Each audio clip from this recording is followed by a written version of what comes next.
গত ১.৫ বছরে আমরা ৩ বার আমাদের মন পরিবর্তন করেছি। ডক্টর ইউনূস যখন প্রথম ক্ষমতায় আসে তখন মনে হয়েছিল বাংলাদেশের সর্বকালের শ্রেষ্ঠ বাঙালি এবার ক্ষমতায় আসীন হয়েছে। তো সবাই আমরা দোয়া করেছি উনি যেন শুধু ৫ বছর না ৫০ বছর থাকে। যাই হোক ৫ বছরের জন্য সবাই খুব আকুতি মিনতি করতেছিল যেন থাকে। তারপরে কিছুদিন পরে যখন রিসেন্টলি ওই যে ঢাকা ইউনিভার্সিটিতে ভিপি ইলেকশন হলো, জামাত শিবিরের সাদিক কায়ুমরা আসলো, ওদের কাজ কারবার দেখে মানুষ আবার সেই ইমোশনাল হয়ে গেল যে না, জামাতকে দিয়েই এবার দেশ চালাইতে হবে। কেমন না, জামাতের আমিরকে দেখেও খুব সুন্দর লাগে, জামাতের লোকজনরা সাংঘাতিক ডিসিপ্লিন। তো তখন সবাই বলেছে যে এই যাত্রা জামাতের উপরেই ভর করতে হবে দেশকে বাঁচাইতে হলে। তারপরে কিছুদিন গেল, সেই জামাত বাদ দিয়ে এখন যখন তারেক রহমান দেশে এসে হাজির হয়েছে, এদিকে খালেদা জিয়াও মারা গেছেন, তো দেখা যাচ্ছে যে এখন আবার আমরা বাঙালি জাতি হিসাবে বেশিরভাগ মানুষ এখন আবার সেই তারেক রহমানের ভক্ত হয়ে গেছে, যে এবার মনে হচ্ছে বিএনপি রক্ষাকর্তা এবং তারেক রহমান হবে তাদের লিডার, এবং তারেক রহমানকে দিয়েই দেশকে রক্ষা করতে হবে। তো দেখা যাচ্ছে যে আমরা বাঙালিরা একটু ইমোশনাল, আমরা সবসময় ইমোশনাল, আমরা ভালোবাসতেও দেরি করি না, আবার খারাপ বাসতেও দেরি করি না, আবার কাউকে ভালোবাসলে বুকে জড়ায় নিতেও দেরি লাগে না, আবার ছুঁড়ে ফেলে দিতেও টাইম লাগে না। তো যাই হোক, ওই আমাদের ইমোশনের কারণেই ডক্টর ইউনূসের প্রতিও এখন অতটা আর কারো মায়া দয়া নাই। তারপরে জামাতকে দিয়েও আর এখন অত মায়া দয়া নাই, এখন নূতন ভালোবাসা এসে গেছে বিএনপি, তারেক রহমান। তবে on a serious note, Tarique Rahman গত 15, 16, 17 বছর ধরে ইউরোপে থাকাতে, লন্ডনে থাকাতে এবারে মনে হচ্ছে, অবজেক্টিভলি বলতেছি, দেখে মনে হচ্ছে যে ওর মধ্যে অনেক ম্যাচুরিটি এসছে, লিডার হিসাবে অনেকখানি মনে হচ্ছে যে একটু ধীর স্থির, সব কিছুতে একটু দেশের প্রতি, দশের প্রতি টান দেখাচ্ছে, নিজের প্রতি দেখলেও মনে হচ্ছে একটু লিডারশিপ ভাব এসছে। রিসেন্টলি টিভি সিনেমায় দেখলাম বিভিন্ন জায়গায় গেলে ওর জন্য যে ভালো চেয়ার রাখে সেই চেয়ারে বসে না, প্লাস্টিকের চেয়ারে বসে টেনে। তারপরে অতিরিক্ত ভদ্র অনেক নেতাকর্মীরা এসে ওকে পা ছুঁয়ে সালাম করতে চায়। বাঙালিদের আমাদের যা স্বভাব, এক পা দিতে বললে আমরা 2 পা এগিয়ে দেই, রাইট? তো দেখা যাচ্ছে ও বলছে যে আমাকে সালাম দেওয়াটা লাগবে না। তো he is maintaining everything, looks like a real leader this time, which we must appreciate. মনে হচ্ছে যে গত 16-17 বছর ধরে নির্বাসনে থেকে, লন্ডনে থেকে কয়েকটা জিনিস হয়েছে মনে হয়, আশা করছি এখনও দেখে, তারপরে ভবিষ্যতে বোঝা যাবে। সেটা হচ্ছে যে ম্যানারিজম শিখেছে, গণতন্ত্র কিছু শিখেছে, ফ্রিডম অফ স্পিচ শিখেছে, তারপরে কিভাবে মানুষকে মূল্যায়ন করতে হয় সেটা শিখেছে। তো যদি সত্যি সত্যি শিখে থাকে, অবশ্য শেখা উচিত, যে পরিমাণ ওর উপর অত্যাচার, অনাচার, নির্যাতন গিয়েছে এবং বিদেশে ছিল, একদিকে যেমন বাংলাদেশে বসে বা অন্য জায়গায় বসে মনে হবে যেন ইউরোপ, আমেরিকায় থাকাটা কত মজার, কিন্তু আসলে বিদেশে মজা যেমন আছে, আবার আপনি আপনার দেশ গ্রাম ছেড়ে যখন আপনাকে এক জায়গায় পাঠানো হয়, ওটা অত না থাকলে বুঝবেন না। বেড়াতে যাওয়া এক কথা, আর বিদেশে সত্যিকার অর্থে ফ্যামিলি নিয়ে থাকা নির্বাসনের মতো হয়ে যায়।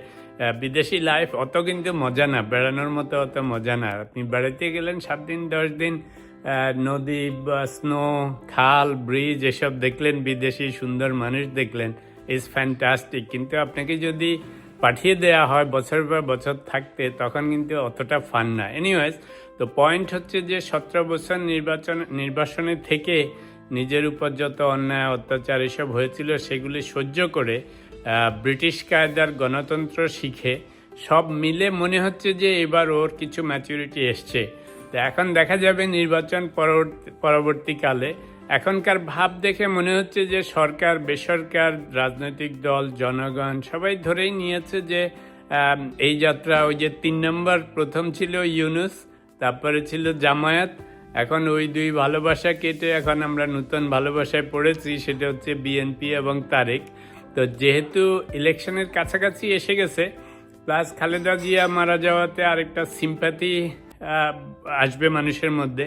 তো এই সব মিলিয়ে ইট ইজ অলমোস্ট গিভেন যে এখন আর এই ইলেকশনে তারেক রহমান আর বিএনপি ছাড়া মনে হচ্ছে না কেউ সরকারে যাবে। তা আমাদের আপত্তি নেই। আমার কাছে যেটা মনে হয় যে হাসিনা সরকারের এই গত ফ্যাসিস্ট 15 ইয়ার্স যাওয়ার পরে any government is a good government না।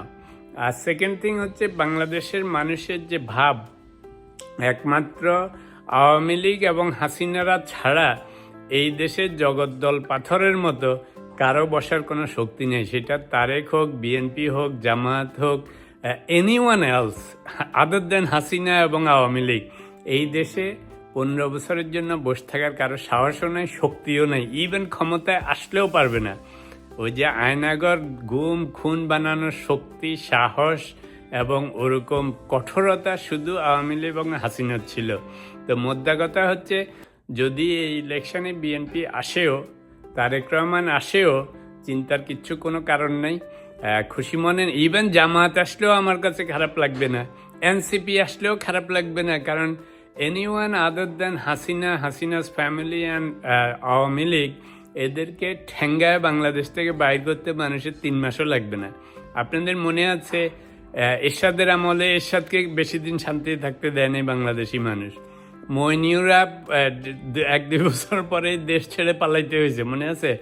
কোনো সরকার আদার দেন আওয়ামী লীগ এবং হাসিনা বাংলাদেশে মানুষের উপরে জগদ্দল পাথর হয়ে বসতে পারবে না, কোনো উপায়ই নেই, কারো পক্ষে মোটেই সম্ভব না। তো এই জন্য চিন্তার কিছু নাই। আরে বিএনপি আসুক, জামায়াত আসুক, এনসিপি আসুক, যারাই আসে আপনাদের গণতন্ত্রে উত্তরণ হবে। আর এই সমস্ত মানুষকে লাইনে রাখার জন্য এখন যে জাগরণ হয়েছে, এদেরকে লাইনে রাখা যাবে। তবে আশা করি যে তারেক রহমানের এই 15, 16, 17 বছর বিদেশে থেকে ওদের কালচার শিখেছে, গণতন্ত্র শিখেছে, ম্যানার শিখেছে। তারপরে ওর মধ্যে ওর আব্বা আম্মার হয়তো একটা ভাবও এসছে, ইদানিংকালের আচার আচরণে মনে হচ্ছে অনেক মার্জিত, ম্যাচিউরড মনে হচ্ছে। এখন যেহেতু ও হওয়ার চান্স দেখা দিয়েছে, তো আর এখন বদনাম করে কোনো লাভ নেই, তাই না? তো এখন বরং যেগুলি সুন্দর দেখতে পাচ্ছি সেটার উপর দেন, ফোকাস করেন। আরেকটা গুড থিং হচ্ছে হি ইজ এ ফ্যামিলি গাই। বউটা ভালো, প্রফেশনাল, মেয়েটা পড়াশোনা করেছে, এখনও দেখতে ভদ্র মার্জিত মনে হচ্ছে। লন্ডনে বড় হইলেও লন্ডনই হয়ে যায়নি, এটা একটা ভালো জিনিস। তো যদি ইলেকশনে অন্য কোনো দলও আসে, আমার কাছে মনে হচ্ছে চিন্তার কিছু নাই। এখন সবচেয়ে বড় দরকার হচ্ছে গণতন্ত্রে ফেরত যাওয়া। গণতন্ত্রে ফেরত গেলে যদি উল্টাপুল্টা করে, এই যে এনসিপি বা ইয়াং জেনারেশন আছে বা অন্যান্য অপোজিশনরা থাকবে, এদেরকে সোজা করে ফেলতে বেশি টাইম লাগবে না। হাসিনাদেরকে পারা যায়নি, আওয়ামী লীগকে পারা যায়নি, ওদেরকে পারা আসলেও কঠিন। কিন্তু এছাড়া বাংলাদেশে অন্য যে কোনো দল ক্ষমতায় আসুক, অন্য যে কোনো লিডার আসুক, এদেরকে সাইজ করতে বেশি টাইম লাগবে না। তো সেই জন্য চলেন আমরা সুন্দর গণতন্ত্রে উত্তরণের ব্যবস্থা করি, ইলেকশনে সুন্দরভাবে ফেয়ার ইলেকশন হওয়ার ব্যবস্থা করি। এখন আর গোলমাল না করেন। যত অগণতান্ত্রিক সরকার, সেটা ইউনূস সরকার হোক, ওয়াকার সরকার হোক, যত অগণতান্ত্রিক সরকার ক্ষমতায় থাকে ততই আনসার্টেনিটি থাকে, ততই ফ্রিডম অফ স্পিচ কম থাকে। আর গণতন্ত্রে যখন উত্তরণ হবে, সে যে দলই আসুক, দেখবেন যে এদের সাথে করা, ওদেরকে ম্যানেজ করা অত কঠিন হয় না। তো যাই হোক, আমরা ইমোশনাল শুরুতে বলেছিলাম, বাংলাদেশি হিসাবে, বাঙালি হিসাবে আমাদের ভালোবাসা ক্ষণে ক্ষণে বদলায়।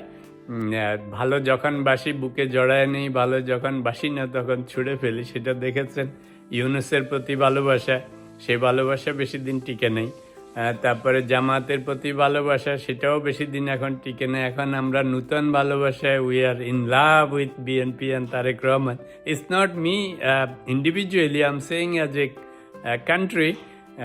আমরা সবাই এখন দেখেন সারা দেশে মনে হচ্ছে মিডিয়া থেকে শুরু করে সবাই এখন শুধু বিএনপি আর তারেক রহমান, যে there is no other party almost given. যদি if nothing happens out of ordinary, they are going to the power. So I don't mind. I wouldn't mind even if it is Jamaat or NCP or any other party. আমার কথা হচ্ছে এই ফ্যাসিজমের পরে এখন গণতন্ত্রে যাওয়াটা হচ্ছে জরুরি। যত দ্রুত আমরা গণতন্ত্রে উত্তরণ করি, যত দ্রুত একটা ইলেকশন হয়, গণতান্ত্রিক সরকার আসে ততই মানুষের জন্য মঙ্গল।